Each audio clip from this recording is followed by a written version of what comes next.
Sayyidina Ali itu diantara sebabnya beliau dekat Allah itu karena muamalahnya sama Allah itu benar. Di antara muamalah itu yang diriwayatkan di kitab Ar-Risalah itu Syariah adalah masyhur itu. Kafani izzan antakuna li rabban wa kafani fakhran an aku nalaka abdan. Tiap malam ya beritanya itu. Ya Allah, saya sungguh sangat mulia karena engkau yang jadi Tuhan. Coba kalau saya dituhani manusia yang mati atau dituhani siapa yang mati juga. Wa kafani fakhran an aku nalaka abdan. Saya ini bangga sekali karena jadi budak, jadi hamba zat yang tidak mati. Jadi pakem-pakem yang menjadi masyrab kalau dalam bahasa tasawuf itu yang menjadikan wali. Sehingga yang dikatakan ibadah itu apa? Ma'rifatullah. Mengenali Allah secara benar. Jadi jangan kira wali-wali dulu terus terlalu istiqomah, ada juga. Mereka punya pakem yang menjadikan Allah itu ridho. Saya beri contoh nih di sini banyak makalah nanti saya beberapa baca tabarruk. Banyak riwayat dari orang-orang sufi. Nabi Ibrahim itu pernah ketemu orang Majusi. Beliau terkenal sakhok, terkenal sakhian. Ketika ketemu orang Majusi, ya Ibrahim saya ini sehari saja ngasih makan saya. Kamu kan tukang ngasih makan orang. Terus ya tapi bisyarti antus lima, kamu harus Islam. Fikihnya Nabi Ibrahim adalah kalau saya menolong dia berarti nolong orang kafir. Setelah orang itu lewat berlalu karena Nabi Ibrahim enggak mau hormat, Allah memberi wahyu ke Nabi Ibrahim. Kenapa ya Ibrahim tidak kamu terima satu hari, kamu kasih makan satu hari? Ya karena dia Majusi. Kata Allah, dia umurnya berapa? 60 tahun. Tanyakan, pernah kelaparan kan hanya hari ini? Iya ya Allah. 60 tahun dia kafir tak kasih makan. Minta kamu sehari aja kok enggak boleh. Akhirnya Nabi Ibrahim dipanggil orang Majusi, dikejar dipanggil. Ayo tak kasih makan satu hari. Kok kamu sekarang jadi baik? Habis ditegur Tuhan. Terus kata, ahakada yu'amiluni. Apa seperti itu? Tuhanmu mengu'alamalai saya. Ya na'am. Akhirnya Islam orang Majusi. Jadi itu lagi-lagi ilmu. Jadi yang dikatakan ilmu itu satu teori atau kalimat atau apa saja yang menjadikan kita ini pakem. Meskipun pakem itu kadang sulit diterima orang-orang khusyuk. Orang khusyuk itu ya nyun sewu ada sisi nakalnya. Makanya Mbah Mun sering kayak jargon masyhur. Zada khusyuan, zada jahlan, tambah khusyuk tambah bodoh. Bukan bodoh dengan makna salah itu enggak. Memang kadang terus anti ilmu. Misalnya gini, ini contoh yang karena saya ini mengkhidmati ilmu, saya beri contoh yang urusan ilmu. Ada orang sujud diinjek orang fasik, kepalanya diinjek orang fasik. Terus si orang yang sujud tadi ini ada di Sahih Muslim, juga ada di Ihya. Wallahi la yaghfirullahu laka. Pakai sumpah, wallahi la yaghfirullahu laka. Allah langsung mewahyukan ke Nabi fi hadzal zaman, fi tilkaz zaman atau fi dzalikaz zaman. Man dzalladzi yata'alla alayya alla aghfira li fulan qad ghafartu lahu wa ahbattu amalak. Katakan ke orang itu, siapa yang mencatut nama saya yang hanya berstatus tidak memaafkan. Itu enggak fair. Saya ini Tuhan kok bisa yaghfir, bisa yu'adzib. Kok sifat saya tinggal satu yu'adzib itu gimana? Dicatut separuh itu Allah tidak terima. Tapi kalau kita baca Quran, saya ini sama orang fasik ya benci. Saya ini orang soleh, setidaknya pura-pura soleh lah. Karena di depan para kiai. Tapi mau tidak mau. Ketika Allah mensifati dirinya tentang orang munafik gimana? Wa yu'adzibal munafiqina insya'a au jatuh. Itu cocok tidak cocok, potensi memberi tobat itu ada. Meskipun sama kalau orang munafik, tapi ya tetap bacanya wa yu'adzibal munafiqina ya insya'a au jatuh. Rasulullah kayak apa bencinya dengan Wahsy karena qatilu Hamzah. Tapi Nabi tunduk sama konstitusi Quran. Laisa laka minal amri syai'un aw yatuba alaihim aw yu'adzibahum. Akhirnya Allah malah memberi tobat sama qatilu Hamzah yaitu Wahsy. Ini pentingnya baca lagi. Kalau kita tidak baca, hanya khusyuk saja, tidak baca, pasti sama orang yang menginjak orang sujud tadi, yang nginjak pasti salah, nggak dimaafkan. Bongso pasti. Pertanyaannya adalah, betulkah Allah punya sifat satu, yaitu yu'adzib? Makanya kalau kita baca, misalnya baca Quran, walillahi mulkus samawati wal ard, ya sudah, yaghfiru liman yasha wa yu'adzibu man yasha. Kalau nuruti rasa kita, ya inginnya ke kita, yaghfir, ke orang lain yu'adzib. Tapi Tuhan kan nggak terima. Saya ini Tuhan kok didikte makhluk saya ini gimana? Nggak bisa. Sehingga ya ini lagi-lagi ilmu. Makanya saya cocok nggak cocok itu suka baca. Saya suka sekali baca. Mulai ulama dulu, ulama modern, setengah dulu. Mulai ulama yang kedunian sampai setengah kedunian. Suka. Saya dulu tuh gak suka uang. Karena saya memang tadi, mbah-mbah saya dari bapak itu wali Mas tadi. Kalau tadi Mas Nadif jujur, mulai Mbah Soleh itu suka bully mertuanya. Jadi saya alhamdulillah dia jujur. Jadi, Mbah Soleh itu menantunya Raden Asnawi. Itu ya bully-bulian sama ini terus ditiru beliau ini. Itu gak suka sebenarnya. Saya itu ya pokoknya tadi kalau orang daftar wali itu kan gak suka sama. Karena mereka nangis ketika Allah ngendikan wa aqridu atau ayat-ayat anfiku atau orang baik disifati wa aqridu wa qardan hasanah. Itu hadal khitab li ahlil jiddi wasarwah. Ini khitab untuk orang kaya. Kalau isin Gusti jenengan nampen ngongkon infak kok kalau diinfaki. Jenengan nampen ngongkon ngamal kok kalau di ngamali. Jadi maka yuhibbunal mal, mereka tidak suka harta. Walakin liyana luladzatal khitab bil infak, dan itu harus kaya dulu untuk bisa infak. Jadi itu uniknya. Akhirnya saya Imam Sa'roni penting juga kaya. Jadi wali untuk suka harta itu nunggu diperintahkan Allah. Alhamdulillah kita tidak sudah wali dulu karena sudah senang harta balik. Jadi kayaknya keren kita di bang wali-wali itu. Artinya wali itu tahu pentingnya harta setelah jadi wali.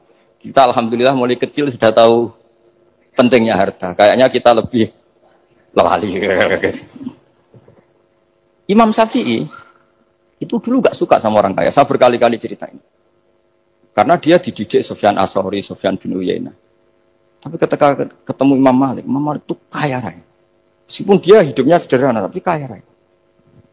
Pas beliau mau, Imam Syafi'i dia agak-agak sopan kalau sekarang tanya, setelah jenengan, ilmu yang saya harus ambil siapa? Kata Imam Malik, yang sealim saya itu sudah meninggal Abu Hanifah, tapi muridnya masih, namanya Muhammad bin Hasan Asy-Syaibani. Kamu datang ke sana. Semalam itu Imam Malik dikasih uang 500 dinar. Padahal 1 dinar itu 4,25 gram. Bisa dihitung berapa ratus juta. Terus separuhnya dikasihkan Imam Syafi'i. Nah, tidak kasangoni. Pagi-pagi diajak ke Baki. Dulu Baki itu ada kafilah rental unta. Mana kafilah yang mau ke Irak? Kita. Ya sudah ini antar. Tak bayari. Diantar Imam Syafi'i. Diantar ke Imam Muhammad bin Hasan Asy-Syaibani di Irak. Itu ketemu Muhammad bin Hasan Asy-Syaibani pertama itu apa? Beliau itu kalau ngitung uang di meja. Emas-emasnya di meja, uangnya, dolar, semuanya di meja. Tambah kaget. Ini saya sama Imam Malik ingkar, ini malah lebih parah lagi. Kata Muhammad bin Hasan Asy-Syaibani, atak jabu min hadza. Kamu kagum dengan ini merasa aneh? Iya. Ya sudah, ini tak kasihkan orang fasik. Tinggo demenan, tinggo judi. Jangan, jenengan saja. Kalau jenengan kan orang soleh dipakai kebaikan. Berarti orang soleh boleh kaya. Angsal-angsal. Semenjak itu Imam Syafi'i kebablasan. Sampai fatwa kiai fakir itu haram. Kiai bisa bikin rumah bagus, bikin rumah jelek. Haram. Puasa al-Islam ya Allah wala yulah. Nah lagi-lagi kebetulan kita sebelum ngaji Imam Syafi'i sudah seperti itu. Jadi ini justifikasi. Lagi-lagi itu ilmu. Saya ulang lagi-lagi itu akhirnya saya baca kitabnya Imam Sa'roni namanya Al-Minanul Kubro. Itu beliau cerita wa mimma manallahu alaihi. Kesannya kayak orang sombong. Tapi sebetulnya yang sopan itu yang sombong karena Imam Sa'roni kan bilang, kamu harus memaklumatkan diri kalau antum minal ulama il amilin. Kamu termasuk ulama yang amilin. Terus ditanya sama orang-orang, bagaimana kalau nyatanya enggak? Kamu tadi subuh sholat, iya saya sholat. Kamu tadi zuhur sholat, iya saya sholat. Kenapa ketika kamu maksiat ingat terus, ketika kamu taat tidak ingat? Berarti kamu anggap Allah itu menyesatkan kamu tok, tidak pernah ngasih hidayah sama kamu. Pas delok rondo ning dalan kok maksiat, bar salat ora tau syukur, bar zuhur ora tau syukur, berasa. Berarti kan nyifati Allah, hari ini Allah ngasih saya maksiat. Sementara lupa kalau Allah ngasih salat zuhur, salat asar, salat maghrib, salat. Oh sudah di situ Al-Minanul Kubro, pokoknya orang itu soleh semua. Nah saya itu termasuk orang yang didikte oleh kitab, terbentuk oleh kitab Al-Minanul Kubro. Jadi di situ hidup itu enak semua.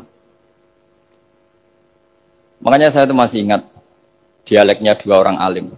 Nggak perlu saya sebut, ini agak sensitif. Karena ceritanya itu ada anaknya Kiai mau nyalek. Karena dia anaknya Kiai tanya, Mbah, dalilnya nopo nanti yang kepengen jadi jabatan, mencari jabatan itu sah.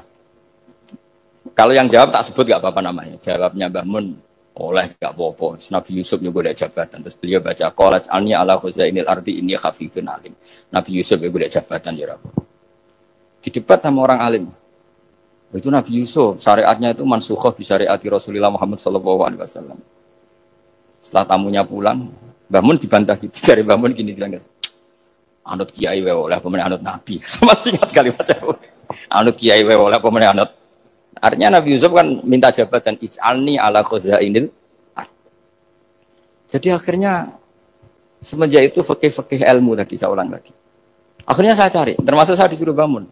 Saya golekno dalile nak wong soleh kok oleh jabat. Batinku, wong dalil kok diorder saya sempat. Ternyata saya cari-cari ya tadi am yahsudunan nasa alama atahum wa min fadlillah faqad ataina ala Ibrahim alkitab wal hikmata wa atainahum mulkan azim. Keluarga Nabi Ibrahim di antara sifat yang disebutkan Allah adalah dikasih mulkan azim. Sebab itu akhirnya kiai Indonesia itu mazhabnya Safiyah semua. Politik ya kerso, jabat ya kerso, proposal ya kerso. Maksud saya ini yang menyelamatkan ilmu. Kalau orang khusyuk pasti gedeng. Kiai kok gelem proposal, kiai kok para pejabat. Tapi orang ilmu setuju. Nah saya nggak tahu setujunya itu bawaan ilmu apa bawaan nafsu tadi itu yang mulai saya data. Nah kalau saya kan bawaan ilmu saya baca. Itu bedanya saya dengan Mas Nadif jadi bawaan baca. Karena kemarin saya dibully habis-habisan di Kudus. Saya tidak punya kesempatan bicara di menantunya Neng Mu'ah ya. Wah ini kurang ajar betul orang ini kata saya. Tapi saya nyari sisi positifnya. Kalau saya dibully kan saya madlum. Orang madlum gampang jadi wali. Yang dia bully berarti zalim ya sudah berarti wali saya gitu. Nah supaya dia juga wali sekarang tak bully supaya impas gitu. Jadi ini nolong beliau. Jadi saya 22 hari itu kalau habis subuh ke rumah sakit, tapi kalau asar pulang ngajar. Ya begitu terus. Karena mbah-mbah saya itu sukanya ilmu Masya Allah. Karena ilmu itu penting.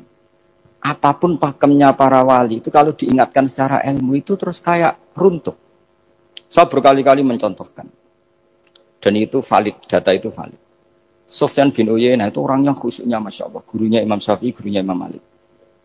Itu beliau menceritakan dalam kitab Khilyatul Auliya. Nabi Isa itu senengannya itu ceria sekali. Nabi Yahya itu senengannya bersemut, abusan, suka kayak takut akhirat, takut penyakit. Tapi bukan takut corona, enggak ya jelas kan. Saya akhir-akhir ini fatwa, sekarang jangan baca Uwais Al-Qarani, tapi Al-Qarni. Meskipun saya tahu ada yang baca Qarani di kitab-kitab, ada yang baca Qarni. Tapi sekarang wajib dibaca Al-Qarni sementara. Sekali dibaca Al-Qarani itu nisbatun ilah. Iya, jadi makanya ini untuk sementara dibaca, ngikuti yang baca Uwais Al-Qarni. Meskipun di sarah-sarah apa bi fathir ra wakila bi sukun ya sudahlah sekarang harus ijma dulu Al-Qarni ya, karena kalau Al-Qarani itu akhirnya Nabi Isa ditegur sama Nabi Yahya. Mali aroka dohikan ka'anna kata manumin makrillah. Saya melihat kamu kok suka tertawa, seakan-akan kamu merasa aman tidak kena azabnya Allah. Nabi Isa akhirnya balas tanya, Mali aroka abisan ka'anna katai asumin rahmatillah taknatu min rahmatillah. Kowe mbesengut wae koyo dunya orang rahmat, anane corona tok. Padahal yo ono mangan, ono guyon, ono nikmat. Dan itu figur besar, akhirnya kita tahu. Dan saya sering cerita juga, setiap dakwah itu Nabi Isa nyari syirarun nas, Nabi Yahya cari khiyarun nas. Tentu alasan Nabi Yahya gampang, berteman orang baik itu baik lah, nyaman, terus akibatnya juga baik. Nabi Yahya enggak. Limada tanzilu ala syirarin nas. Kenapa kamu singgahnya ke orang-orang yang buruk? Ana tabibun udawil mardo. Saya ini dokter, tentu menyembuhkan yang sakit. Akhirnya terus di Indonesia banyak kiai yang kancanan orang fasik ya banyak. Tapi ya tentu yang benar itu yang mensolehkan yang fasik. Yang mesti salah yang menjadi fasik karena ketularan yang. Tapi itu lagi-lagi apa? Ilmu yang bisa menjadikan kita percaya itu ilmu.